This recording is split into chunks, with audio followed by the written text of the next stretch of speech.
Astaghfirullah. Alhamdulillahi Rabbil Alamin,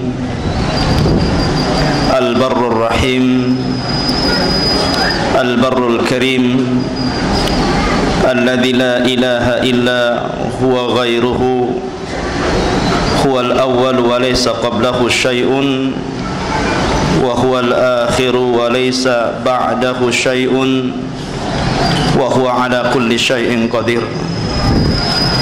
Allahumma ij'al hadha istima'ana istima'an marhuma, waj'al tafarruqana min ba'dihi tafarruqan ma'suma, wa la taj'al fina wa la min bainina saqiyya wa la mahruma.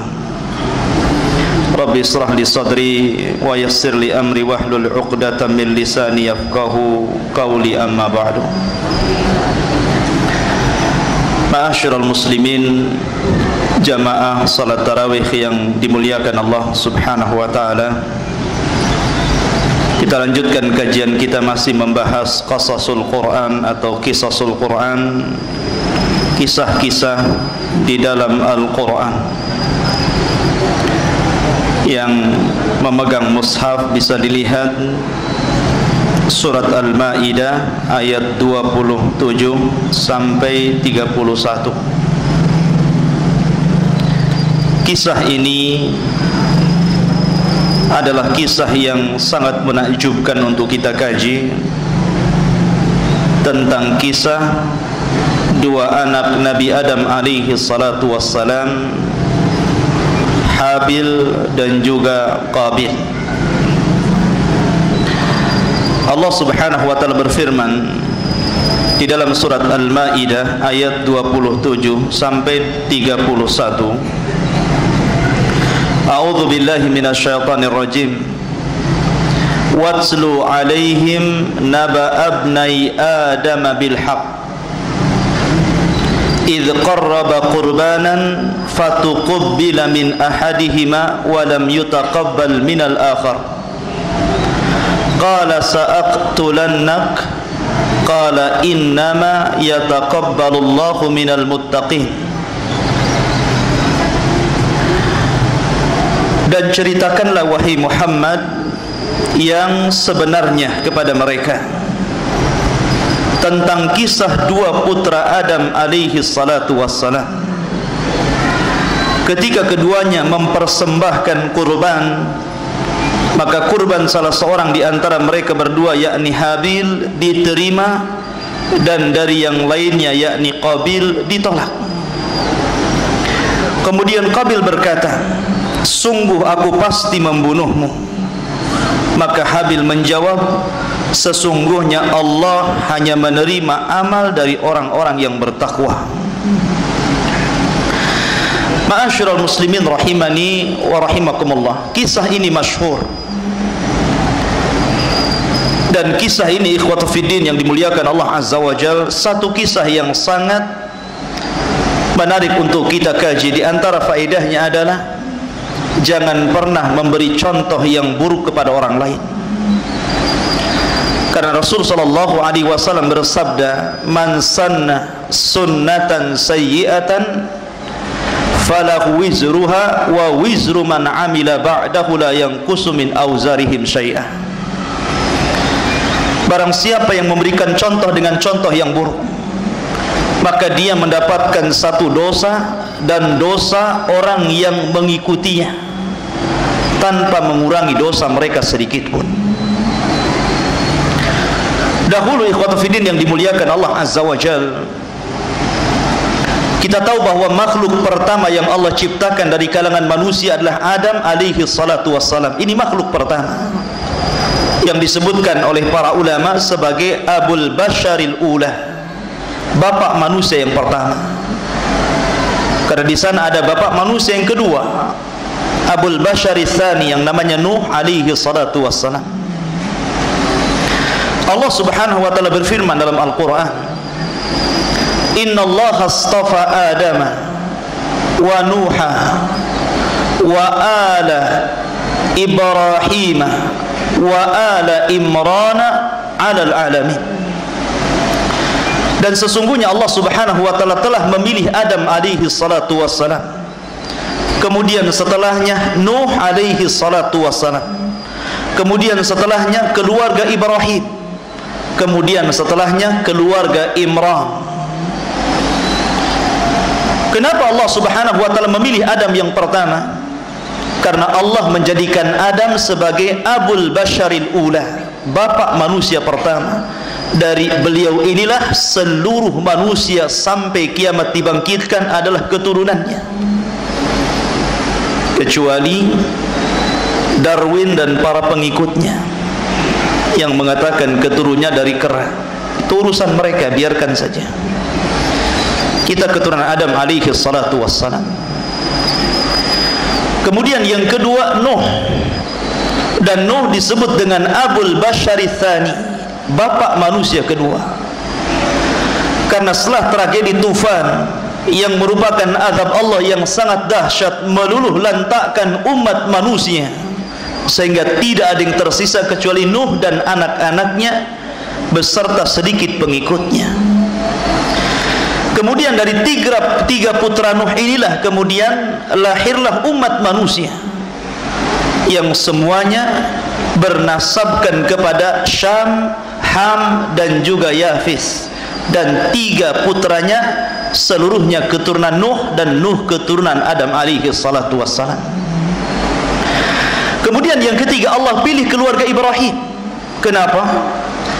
Karena setelah Ibrahim alaihi salatu wassalam diutus menjadi nabi dan rasul, maka seluruh para nabi dan rasul setelahnya adalah keturunan Ibrahim alaihi salatu wassalam dari dua jalur. Jalur Siti Sarah yang kemudian melahirkan Ishak, dan Ishak melahirkan Yaqub yang dikenal dengan Israel, sehingga keturunannya disebut Bani Israel, sampai kepada Isa bin Maryam. Kemudian jalur yang kedua adalah jalur Hajar. Dari jalur Hajar ini lahirlah Nabiullah Ismail alaihi salatu wassalam, dan setelahnya tidak terlahirkan kembali keturunannya yang diangkat menjadi nabi dan rasul sampai kepada Rasul kita Muhammad sallallahu alaihi wasallam. Baru muncul seorang nabi dan rasul, akhirul anbiya wal mursalin, keturunan Ismail, Nabi kita Muhammad sallallahu alaihi wasallam. Kemudian yang keempat Allah pilih keluarga Imran. Kenapa?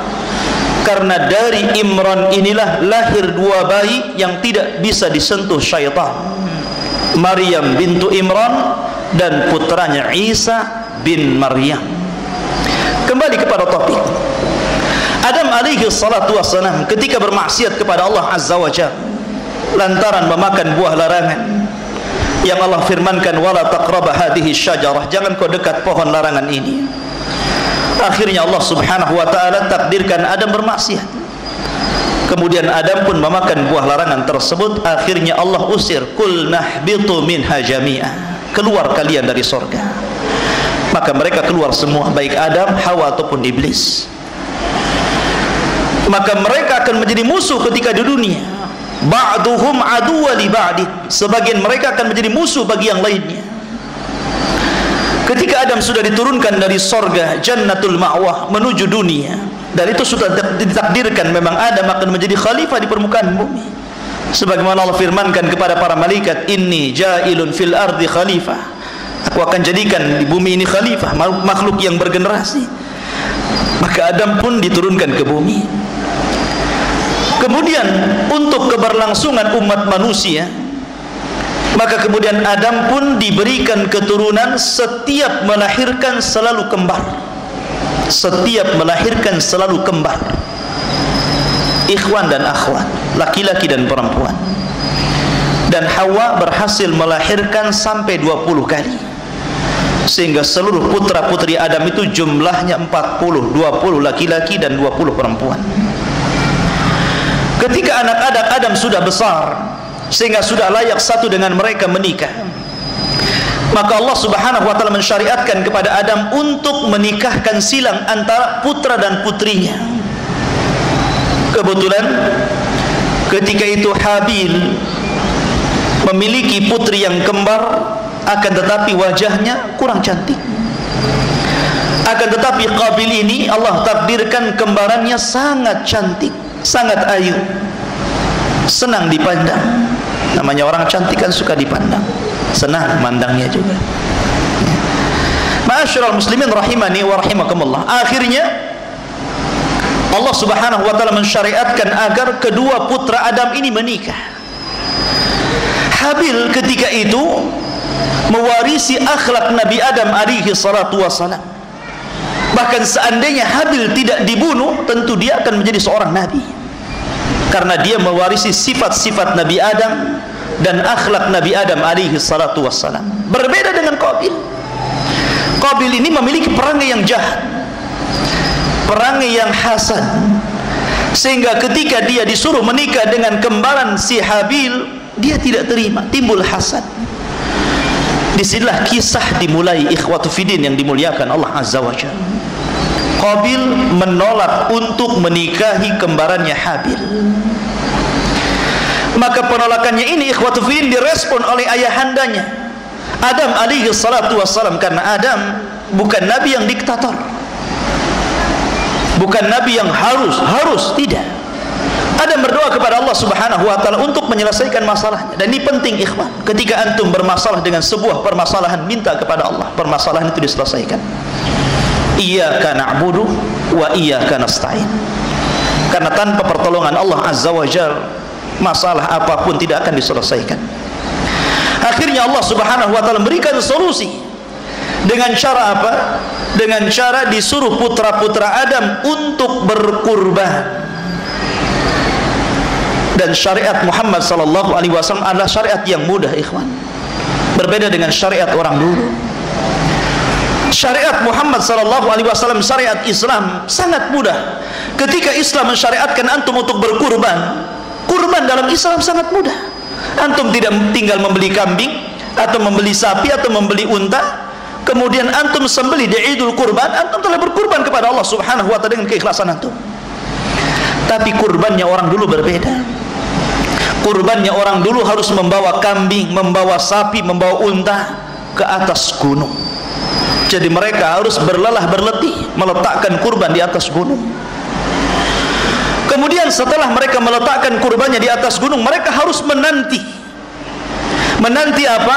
Menanti Allah membuktikan bahwa Allah menerima kurban mereka, di mana Allah kelak akan mengirimkan api, yang api ini menyambar setiap kurban yang akan diterimanya. Dan syariat ini berlangsung sampai kepada zaman Bani Israel. Bayangkan berapa ribu tahun syariat seperti ini berlangsung, ya.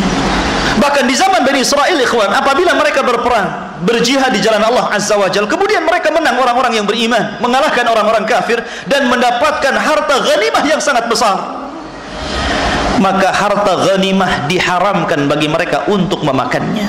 Tidak boleh. Mereka tidak boleh mengambil harta rampasan perang. Lalu harta-harta rampasan perang itu dikemanakan? Maka harta rampasan perang itu harus dibawa ke atas gunung. Apakah Anda mendapatkan emas, mendapatkan perak, mendapatkan perhiasan, mendapatkan apa saja dari peperangan itu, maka harus dibawa ke atas bukit. Kemudian menunggu. Kalau jihad antum diterima, artinya jihad antum li'ilai kalimatillah, betul-betul meninggikan kalimat Allah, maka Allah akan kirim api dan melahap ghanimahnya, melahap harta rampasan perangnya. Tapi kalau seandainya Allah tidak mengirimkan api untuk melahap ghanimahnya, tanda jihadnya dipertanyakan. Artinya harta itu akan dibiarkan di atas bukit begitu saja. Tapi Rasul sallallahu alaihi wasallam berbeda syariatnya. Kata Nabi sallallahu alaihi wasallam, "Uhillat liya al-ghanaim." Dihalalkan untukku dan umatku ghanimah, harta rampasan perang. Boleh. Umat Islam boleh memanfaatkan harta rampasan perang. Itulah syariat kita mudah. Syariat orang dulu, subhanallah, hatta di zaman dahulu, di zaman Bani Israel, apabila celana antum, pakaian antum kena najis, ikhwan, itu tidak boleh dipakai lagi, langsung dibuang. Tapi syariat kita alhamdulillah dimudahkan. Kalau pakaian antum, sarung antum kena najis, cukup dicuci 3 kali, selesai.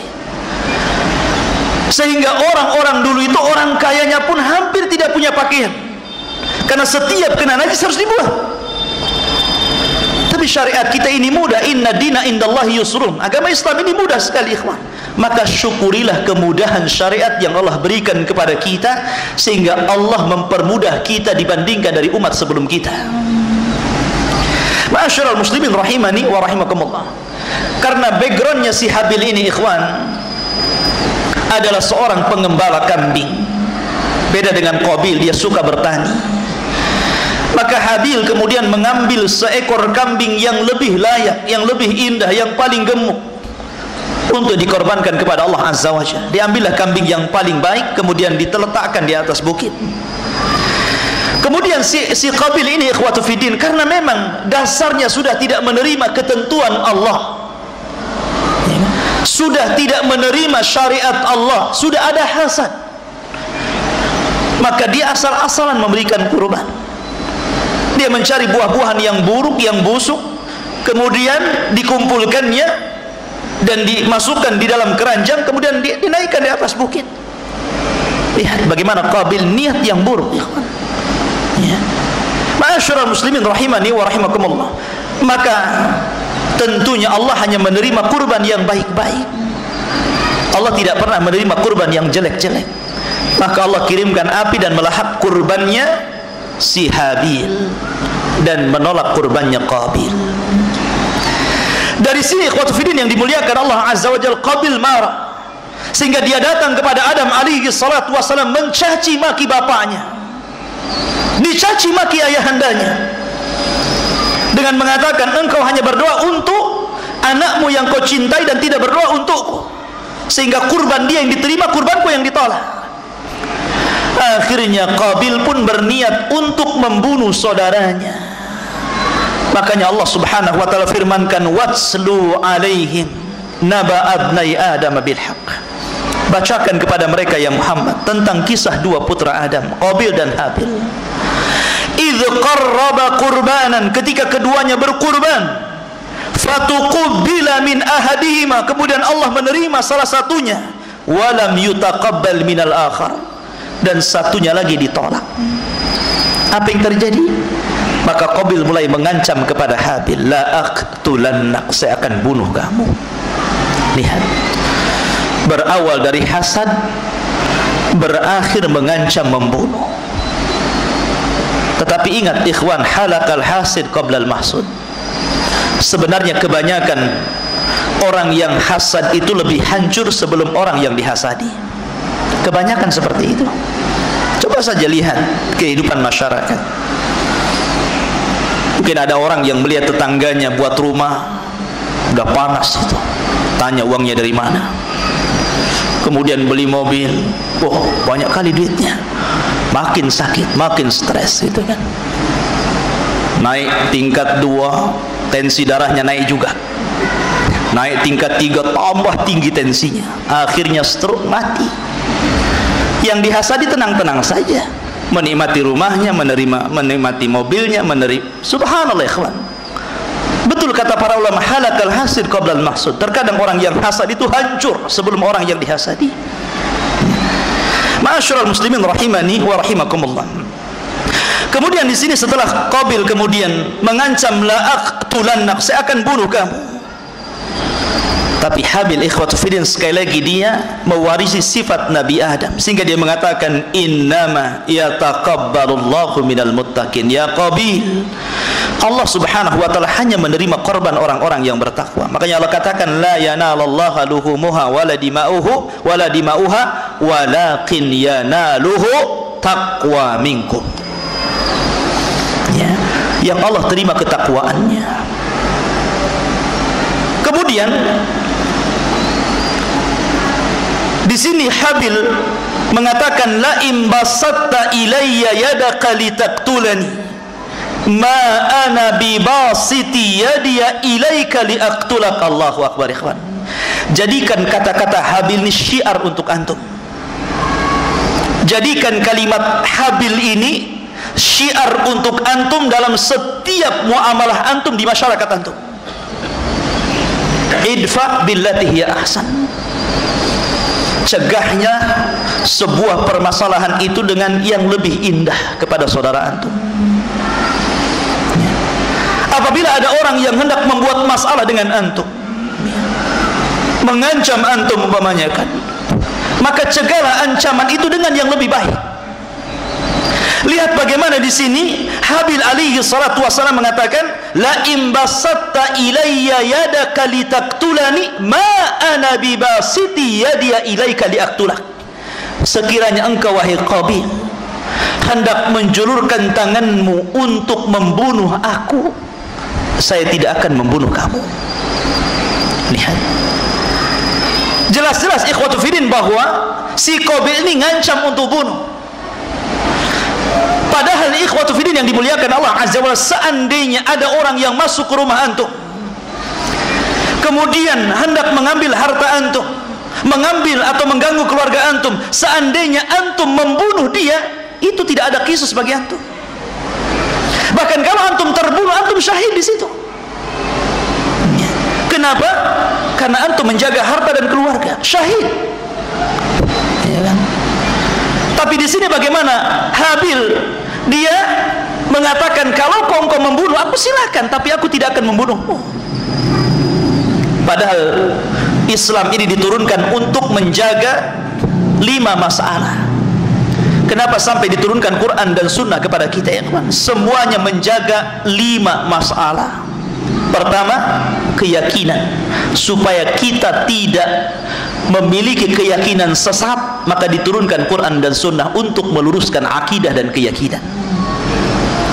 Yang kedua, menjaga jiwa, makanya Islam melarang membunuh.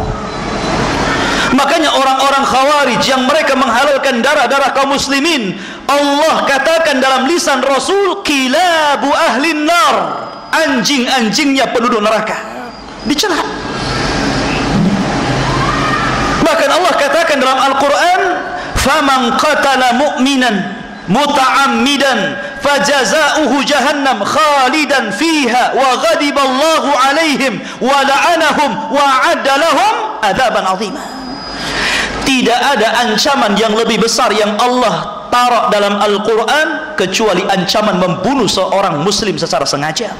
Coba antum baca dari awal ayat sampai akhir ayat, awal surat sampai akhir surat, tidak ada ancaman yang lebih keras yang Allah letakkan dalam Al-Quran daripada ancaman seorang mukmin membunuh mukmin yang lain secara sengaja. Man qatala mu'minan muta'ammidan, siapa yang membunuh mukmin secara sengaja, fajaza'uhu jahannam, balasannya jahannam, khalidan fiha, dikekalkan di dalamnya. Wa ghadiballahu alaihi, Allah murka kepadanya. Wa la'anahu, Allah laknat dia. Wa a'addahu adzaban 'azima, dan Allah berikan azab yang sangat besar. Tidak ada ancaman yang lebih besar daripada membunuh yang diletakkan dalam Al-Quran. Sehingga para ulama khilaf yang sangat panjang tentang hukum seorang mukmin membunuh mukmin yang lainnya secara sengaja, bisa mengantarkan kepada kekufuran atau tidak. Ya.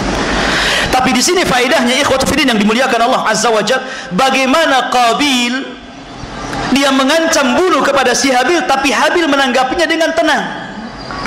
Kalau engkau hendak membunuhku silakan, tapi aku tidak akan membunuhmu.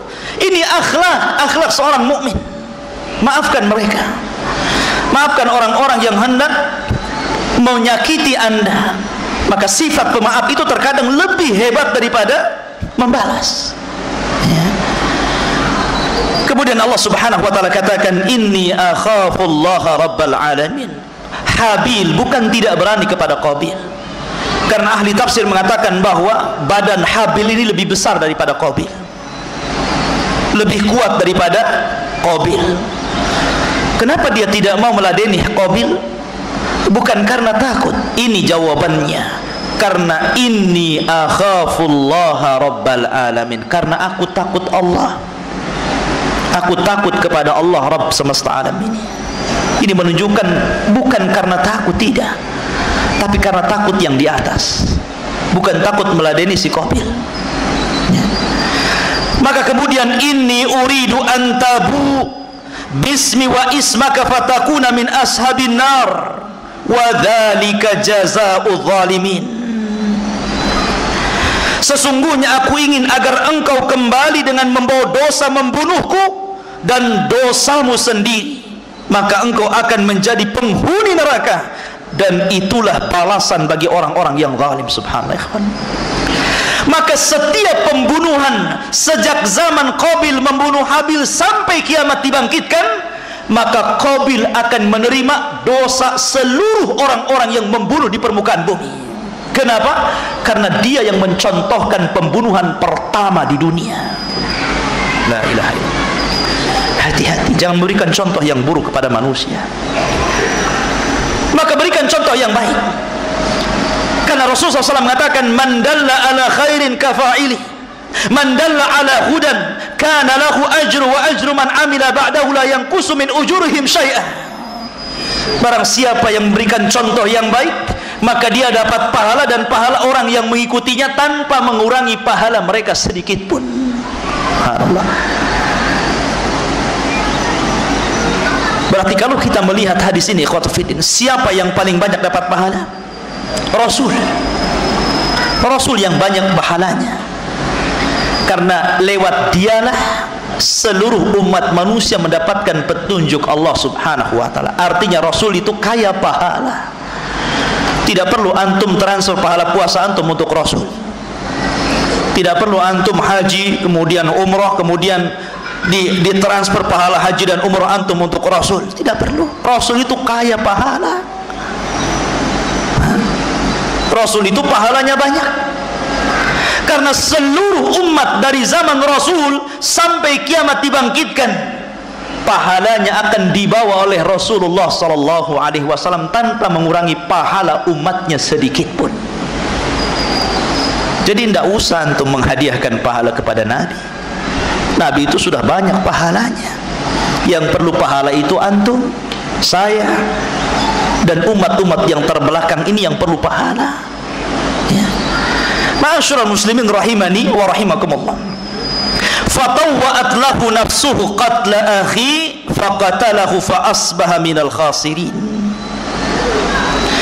Maka nafsu Qabil mendorongnya untuk membunuh saudaranya, kemudian dia pun benar-benar membunuhnya, maka jadilah dia termasuk orang-orang yang rugi. Bagaimana cara membunuh Qabil kepada Habil? Ternyata Qabil ini pengecut. Qabil ini tidak berani kepada kakaknya Habil, sehingga dia menggunakan cara yang licik. Sebagian ahli tafsir mengatakan, ada yang mengatakan bahwa Qabil mencekik Habil dari belakang kemudian sampai meninggal. Ada juga yang mengatakan meletakkan tali kemudian sampai meninggal. Dan pendapat yang masyhur dari kalangan ulama tafsir, dan ini yang paling rajih, aqraballahu a'lam, adalah Qabil membunuh Habil dengan cara membenturkan batu di kepalanya.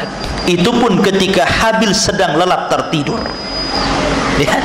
Sebab kalau seandainya satu lawan satu dan sedang terjaga ikhwan, pasti kalah si Habil itu. Tidak mungkin menang. Ya. Karena Habil lebih besar badannya, lebih kuat, lebih kekar.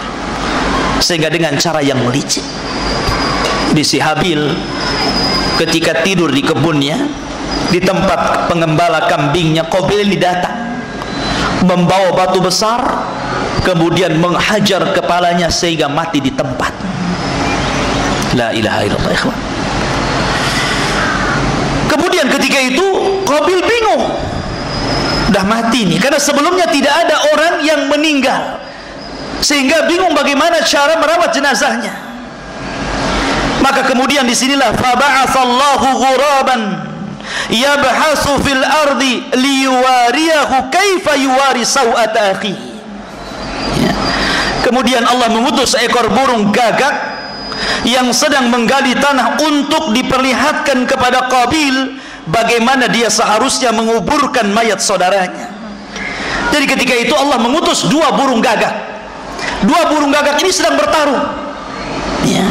Kemudian mati salah satu dari kedua burung ini. Ya. Sehingga kemudian yang berhasil membunuh burung gagak itu akhirnya apa? Mengorek-ngorek tanah dengan patuknya, dengan tangannya. Setelah dalam, kemudian diambil jasad saudaranya, kemudian diletakkan di tanah itu, kemudian dikorek-korek kembali, barulah di situ kemudian Qabil mulai berpikir. Dia mulai berpikir bahwa menguburkan si Habil, saudaranya. Maka dari situlah kemudian dia mengambil cangkup dan skopnya, kemudian menggali tanah dan meletakkan jasadnya Habil, kemudian menguburkannya. Ikhwatu fiddin yang dimuliakan Allah Azza wa Jalla. Kemudian dia mengatakan apa? Qala ya wailata a'ajaztu an akuna misla hadzal ghurab fa uwariya sawata akhi fa asbaha minan nadimin. Lihat bagaimana kata-kata Qabil. Beliau mengatakan, duhai celaka aku, mengapa aku tidak mampu berbuat seperti burung gagak itu sehingga aku dapat menguburkan mayat saudaraku ini.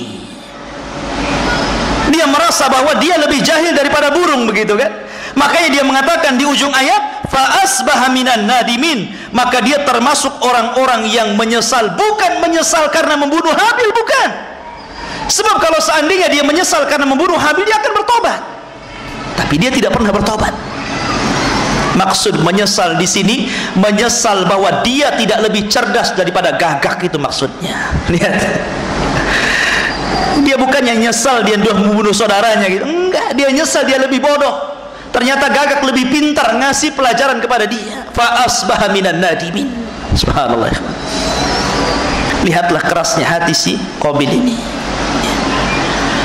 Makanya Allah Subhanahu wa taala kemudian mengatakan min ajli dzalik. Lihat, kata-kata ini sangat baik sekali. Karena kisah itu, pembunuhan Qabil kepada Habil itulah, katabna ala bani Israil annahu man qatala nafsan bighairi nafsin aw fasadin fil ard faka'annama qatala an-nasa jami'a wa man ahyaha faka'annama ahya an-nasa jami'a wa laqad ja'atuhum rusuluna bil bayyinat thumma inna katsiran minhum ba'da dzalika fil ardi la musrifun. Oleh sebab itulah maka kami tetapkan kepada Bani Israel bahwa barang siapa membunuh seseorang bukan karena orang itu membunuh orang lain atau bukan karena membuat kerusakan di bumi, maka seakan-akan dia telah membunuh seluruh manusia. Sebagaimana barang siapa yang menghidupkan jiwa satu manusia, maka seolah-olah dia telah menghidupkan jiwa seluruh manusia. Na'udzubillah. Ketika kita membunuh satu jiwa, maka kita dianggap membunuh seluruh jiwa manusia. Berapa banyak orang yang membunuh jiwa di zaman sekarang, ikhwan? Terkadang ada anak remaja dan remaji melakukan perzinahan, kemudian punya anak, kemudian dibunuh. Na'udzubillah. Alasannya anak zina, tidak layak hidup. Dia tidak tahu ayat ini. Kelak bayi-bayi itu akan datang kepada Allah, wal mau'udatu su'ilat bi ayyi dzambin qutilat. Kenapa? Dosa apa saya dibunuh? Ya. Di zaman sekarang, ikhwan, sudah tanda-tanda kiamat. Kasratul haraj, banyaknya pembunuhan. Terkadang orang membunuh tidak tahu apa alasan dia membunuh. La yadri al-qatil liman qatal wa la yadri qutil liman qutil. Orang yang membunuh nggak tahu apa alasan dia membunuh. Orang yang dibunuh juga tidak tahu kenapa saya bisa dibunuh. Ya. Di zaman sekarang, kawan, gara-gara uang parkir dibunuh, gara-gara rebutan parkir bunuh sesama preman. Subhanallah, bayangkan. Gara-gara anak minta motor kepada orang tua nggak dikasih, dibunuh orang tuanya. Na'udzubillah. Sekarang ini nyawa manusia sangat murah. Ya. Siapa yang mengajarkan pembunuhan ini? Qabil. Qabil yang mengajarkan pembunuhan ini. Maka siapapun yang membunuhnya, maka Qabil memiliki kiflun ala qatli bani Adam. Dia punya tanggung jawab besar atas pembunuhan yang dilakukan anak Adam. Ma'asyiral muslimin rahimani wa rahimakumullah. Maka kisah ini kisah yang sangat baik, ikhwatu fiddin yang dimuliakan Allah Azza wa Jalla. Maka ketika Qabil telah membunuh Habil, dia tidak bertobat, na'udzubillah. Justru dia akhirnya mengasingkan diri dari kabilah Adam alaihi salatu wassalam. Dia memilih mengambil istrinya ke lembah dan dia hidup sendiri, membuat keturunan sendiri di situ. Ketika Adam alaihi salatu wassalam melihat Habil meninggal, tentu anak yang paling dicintai, ini juga sama akan terasa kepada antum ikhwan. Kalau antum memiliki anak, kemudian dari 10 anak itu ternyata satu anak yang baik sama antum gitu kan, dia yang selalu ngirim ke antum. Nanti kalau udah tua antum udah rasakan ya, udah nenek-nenek, kakek-kakek itu kan ngarap anaknya biasanya. Kenapa anak sini nggak ngirim, kenapa sana nggak ngirim itu. Tapi satu ada yang perhatian kepada antum, pasti ketika dia meninggal antum akan sakit-sakitan. Mungkin 1 minggu antum nyusul, ya kan? Artinya bahwa Habil ini anak yang paling dicintai Nabi Adam alaihi salatu wassalam. Makanya ketika Allah melihat kesedihan Adam alaihi salatu wassalam, akhirnya Allah ganti posisi Habil dengan Allah berikan hadiah berupa anak yang saleh sama dengan Habil, namanya Shis. Shin ya sa, Shis. Shis itu dalam bahasa Nabi Adam di zaman itu namanya hibah, hibatullah, artinya hadiah dari Allah untuk menggantikan Habil. Yang kemudian Shis inilah yang akan menjadi nabi pertama setelah Adam alaihi salatu wassalam. Shis ini diajarkan sekitar 50 lembar suhuf Nabi Adam. Adam diberikan suhuf lembaran oleh Allah Azza wa Jalla 100 lebih. Tapi yang diajarkan kepada Shis itu 50 lembar. Dari sinilah kemudian Shis menerapkan undang-undang yang sudah diterapkan Adam alaihi salatu wassalam kepada kabilah Adam yang lainnya. Maka dia menjadi nabi setelah Adam alaihi salatu wassalam. Maka ketika itulah terjadi 2 kelompok, antara kelompok yang jahat dan kelompok yang baik. Kelompok yang jahat keturunan Qabil, mereka berada di lembah. Dan keturunan kelompok-kelompok yang baik adalah kelompok Nabi Syith yang ada di atas bukit. Mereka kabilah Adam alaihi salatu wassalam, ya kan? Lah Allah takdirkan ikhwan, keturunan Nabi Syith ini ya, seluruh laki-lakinya tampan, tapi wanitanya kurang cantik. Tapi keturunan Qabil ini ikhwatu fiddin terbalik, wanita-wanitanya cantik, laki-lakinya kurang lebih dengan kita gitu, kurang tampan gitu kan ya. Jadi Allah balikan di sini. Syaitan ketika itu belum berhasil menggoda Bani Adam, hanya berhasil, maksudnya tidak sampai kepada tingkat kekufuran, belum ada kesyirikan di situ. Karena dari Adam alaihi salatu wassalam sampai kepada Nabi Nuh asyratul qurun. Kalau kurun itu artinya adalah generasi, berarti 10 generasi. Tapi kalau yang dimaksud kurun di situ artinya adalah tahun, maka 1 kurun itu 100 tahun. Kalau 1000 kurun berarti 1000 tahun. Berarti jarak Nabi Adam kepada Nabi Nuh 1000 tahun lamanya. Dan tidak ada kesyirikan, setan belum bisa menghancurkan akidah seluruh putra Adam, baik keturunan Sis ataupun Qabil. Tapi syaitan ingin membuat jalur ke arah sana. Dengan cara apa? Membuat kabairud dzunub. Ketika ikhwatu fiddin yang dimuliakan Allah Azza wa Jalla, Qabil ini meninggal dunia, Allah takdirkan meninggal dunia. Maka kaumnya ingin memuliakan Qabil, ingin menguburkan sebagaimana Adam dikuburkan, sebagaimana juga Habil dikuburkan, dan begitu seterusnya. Karena Adam alaihi salatu wassalam ketika itu beliau memiliki usia yang cukup panjang dari putra-putranya. Usia dia 1000 tahun, cuman yang 60 tahun diberikan kepada Nabi Daud alaihi salatu wassalam. Jadi ketika malaikat maut datang kepada Nabi Adam alaihi salatu wassalam hendak mencabut nyawanya, dan sebelumnya Adam diperlihatkan umatnya oleh Allah subhanahu wa ta'ala, ternyata dari sekian banyak umatnya Allah subhanahu wa ta'ala memberikan cahaya di antara kedua matanya di sini. Itu tanda umat Nabi Adam, ada cahaya di keningnya. Tapi ada satu orang yang cahayanya sangat menakjubkan Nabi Adam, sehingga ditanya, itu siapa? Maka Jibril mengatakan, dia adalah Daud dari keturunanmu. Maka Adam alaihi salatu wassalam berapa usianya? Usianya hanya 60 tahun. Maka Adam alaihi salatu wassalam mengatakan, bagaimana kalau aku berikan 40 tahun usiaku untuk dia, genapkan dia 100 tahun. Maka ketika itu setelah Adam menjelang wafatnya, datang malaikat maut mendatangi Adam dan mengatakan, ya Adam, waktumu sudah habis. Kata Adam alaihi salatu wassalam, aku kan masih kurang 40 tahun, ini kan masih 960 tahun, masih kurang 40 tahun, nanti tunggu 40 tahun kau datang lagi. Maka malaikat maut mengatakan, ya Adam, lupakah engkau, bukankah usia yang 40 tahun kau berikan kepada Nabi Daud? Kata Adam, enggak benar itu, aku enggak ngasih siapa-siapa. Adam lupa, ya, udah pikun, udah lupa dia. Makanya keturunan Nabi Adam disebut insan linisyanihi, karena lupa.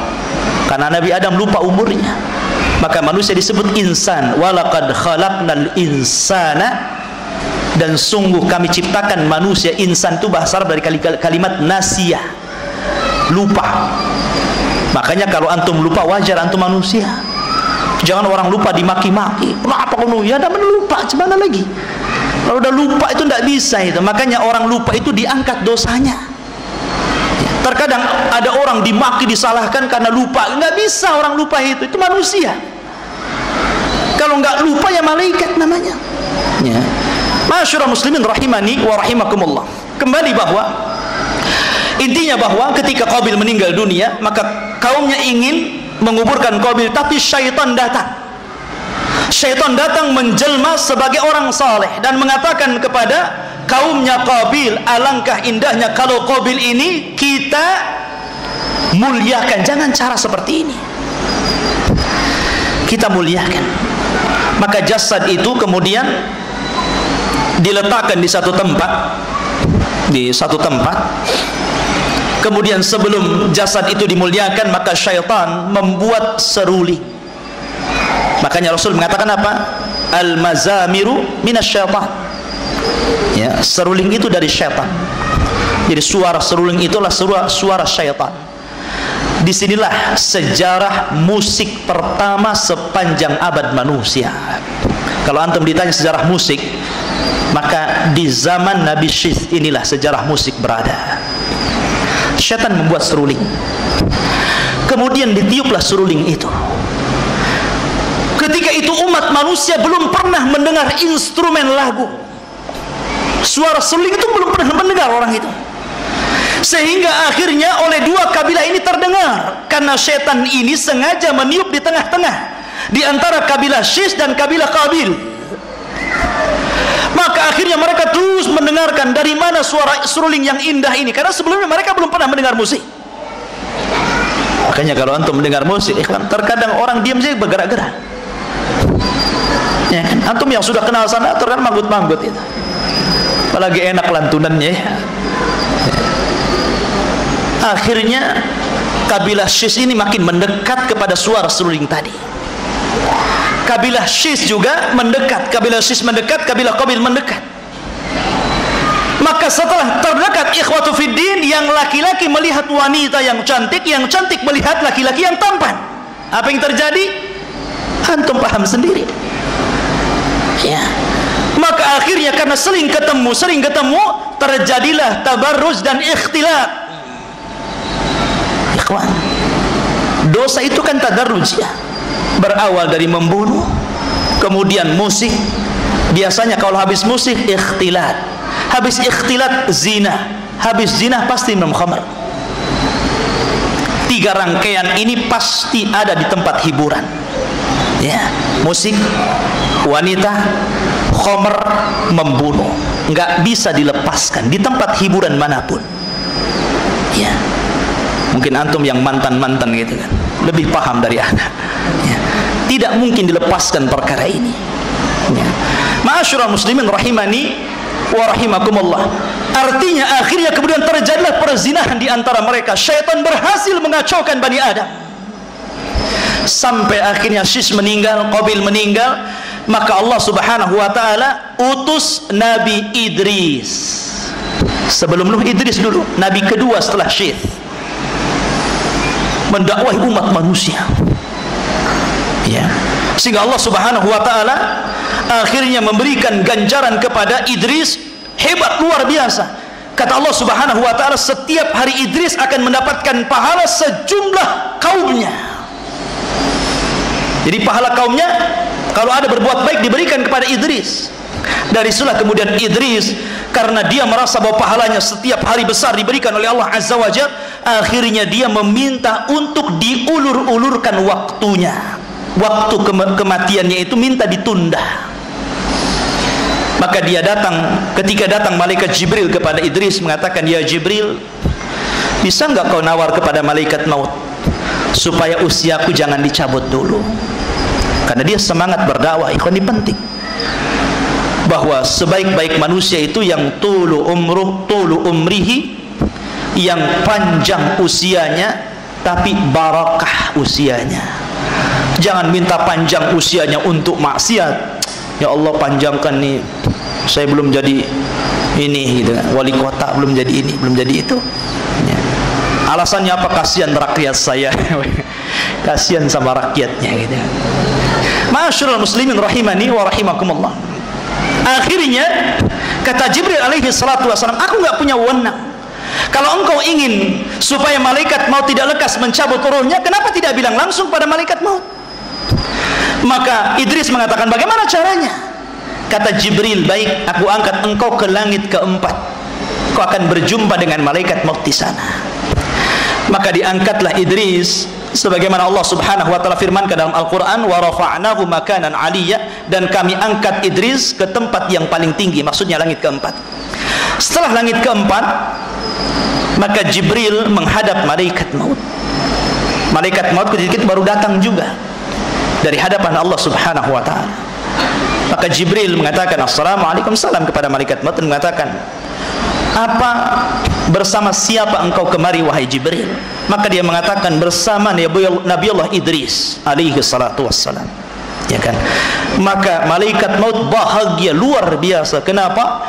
Kata malaikat maut, kebetulan Allah memerintahkan aku untuk mencabut nyawa seseorang, ya, dan itu berada di langit keempat, ya. Mana orangnya? Akhirnya kemudian Jibril kaget gitu kan. Satu sisi Nabi Idris ingin minta diulur-ulurkan waktunya, sisi lain malaikat maut ingin mencabut nyawanya, ya. Akhirnya kemudian ikhwatu fillah yang dimuliakan Allah Azza wa Jalla, ketika Idris dipertemukan dengan malaikat maut, langsung dicabut rohnya.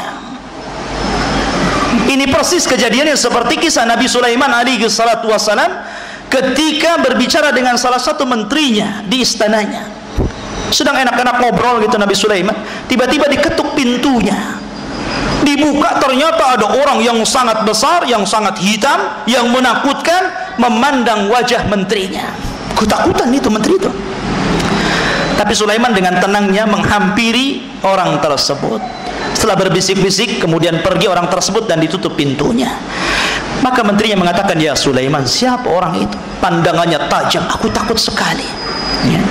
Kata Sulaiman, itu adalah malaikat maut. Dia mau nyabut orang, mau nyabut nyawanya orang. Maka karena dia sudah melihat tatapan malaikat itu, dia ketakutan dan mengatakan, ya Sulaiman, terbangkan aku, jauhkan aku dari orang itu. Aku masih ingin hidup. Kemana yang kau mau? Kata Sulaiman. Terserah, terbangkan aku. Sulaiman menundukkan awan, menundukkan binatang, menundukkan sebentar saja. Dia lebih hebat daripada Aladin yang punya lampu, ya. Ma'asyiral muslimin rahimani wa rahimakumullah. Maka diterbangkanlah menterinya ke sebuah kota di daerah Hindia, ya. Ketika sampai, rupanya orang tadi yang ditakutkan itu sudah duduk di hadapannya nunggu. Lah, kok ketemu di sini? Iya kan? Akhirnya dicabut ruhnya. Kata Sulaiman heran ketika itu, kalau engkau memang ingin mencabut nyawanya, kenapa tidak dari tadi ketika engkau datang ke istanaku, ya.